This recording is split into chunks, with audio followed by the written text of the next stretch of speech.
Hello, everyone. I'm Chris Hughes, and thanks for watching the CarolinaPreps.com High School Football Preview Show. Over the course of the next 18 days, we're going to preview each and every conference in North Carolina. Today, we'll start with the Metro 4A. You know, year in and year out, the Metro Conference has given us some outstanding teams and some very memorable finishes. But due to the most recent NCHSAA realignment, the conference will look much different in 17. Gone are the defending 4A champs Dudley, Southern Alamance, Southeast Guilford, and Ben L. Smith, which means that defending conference champs Greensboro Page and rival Grimsley are the lone remaining teams. Now joining the Pirates in the Whirlies this year will be Northwest Guilford, Jamestown, Ragsdale, and High Point Central. Of course, looking at the history of this conference, you'd have to go back to 2013 to find a year that Page didn't finish in the top two. And despite the fact that they lost longtime head coach Kevin Gillespie to Asheboro High School, I think the Pirates will once again be in the title race. Does that mean that they'll win it? I think the question is yet to be answered. I do feel in year two, though, under Darrell Brown, that Grimsley would be much improved. And of course, I think Northwest Guilford is going to be a factor as well. Of course, don't sleep on High Point Central or Ragsdale. Johnny Boykin comes on board. I think Ragsdale is going to be pretty good.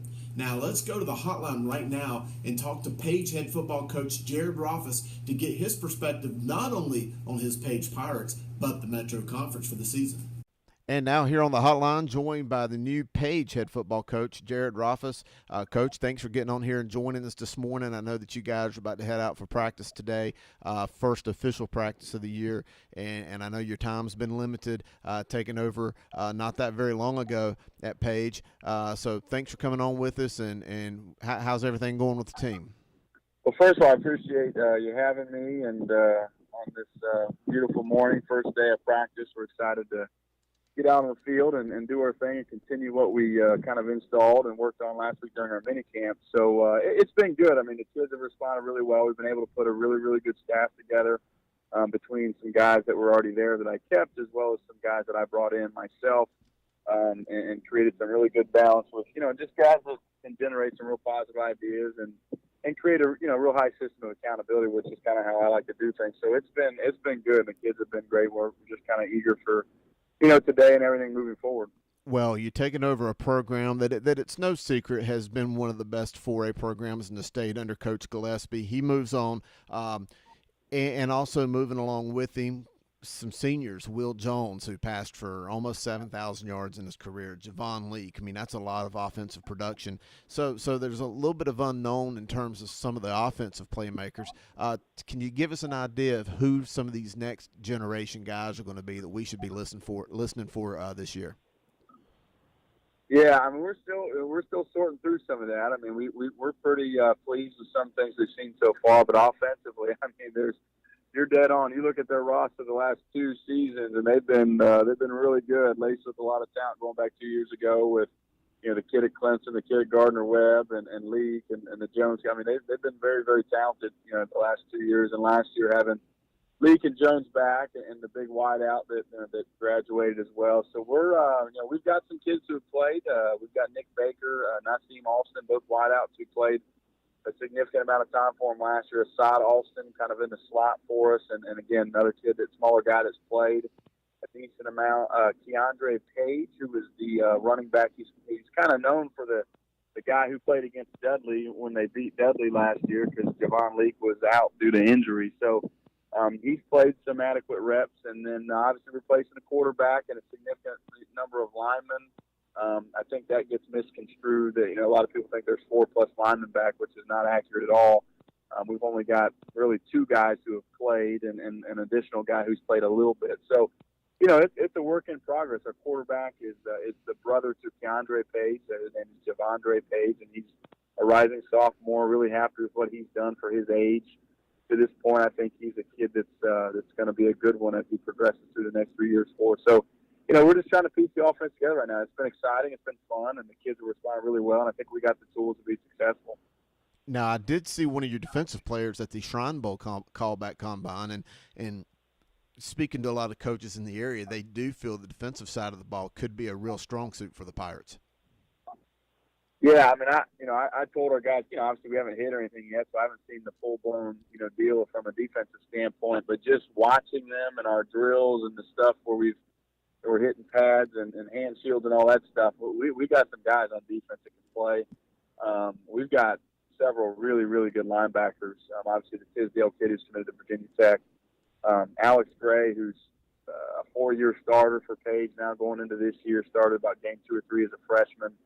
And it's just a phenomenal football player. B.J. Turner, another inside linebacker, another really good player, multiple-year starter. So we've got some experienced guys. We've got Alex Angus as a safety, who was a sophomore last year. I think a lot of him. Corey White moved him from kind of an overhang, weak side outside backer spot to safety, and has done a great job. And we got Cam Gavin back, who was their nose guard last year, was really good as a slot. So we've got some guys on defense we feel really good about. And we haven't changed the scheme. I kept a lot of the defensive coaches trying to limit the amount of major changes, and that was one. And they are doing a great job. And I really anticipate us to be a very, very good defensive football team for sure. Well, let's change our focus now to the Metro 4A. Again, some teams that you're really familiar with, being over at Northwest last year. Obviously, Northwest is one of those teams. Grimsley, High Point Central coming over. Some really good teams, including Ragsdale. Well, what's your overall impressions of this conference? Well, number one, we want to win it.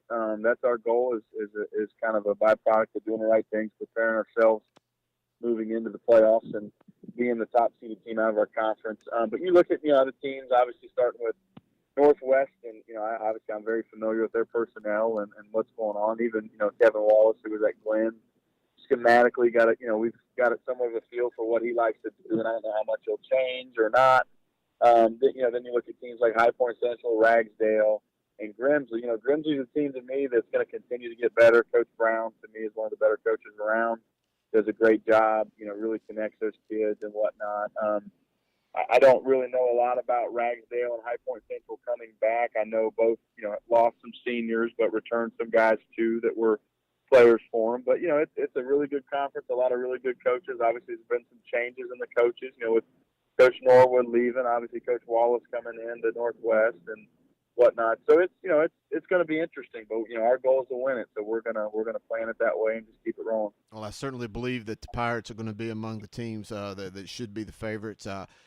Just your addition as the head football coach and a lot of the guys, especially on that defensive side that come back, I have no doubt that you guys are going to be in the mix. I appreciate a few minutes of your time before you head out for practice today. We wish you the very best of luck this season. We're going to come out and see you here real soon.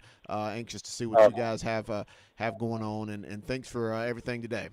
I appreciate it. Thanks for your time, and thanks for what you do for high school football in the state of North Carolina. Well, there you go. Let's thank Coach Rothfuss for his thoughts.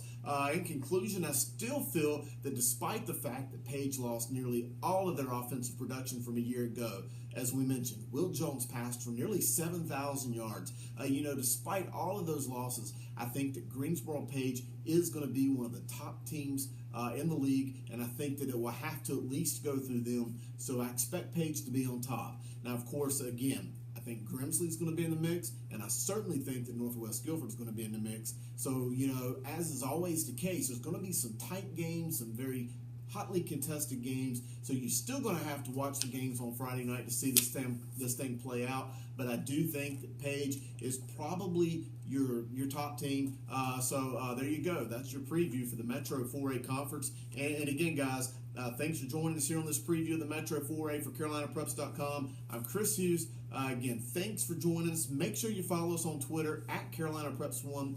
And, of course, you want to discuss this conference or any other football topic out there, join us at the CarolinaPreps.com fan forums. Let your opinion be known. And, as always, thanks for supporting us here at CarolinaPreps.com. We'll catch you next time.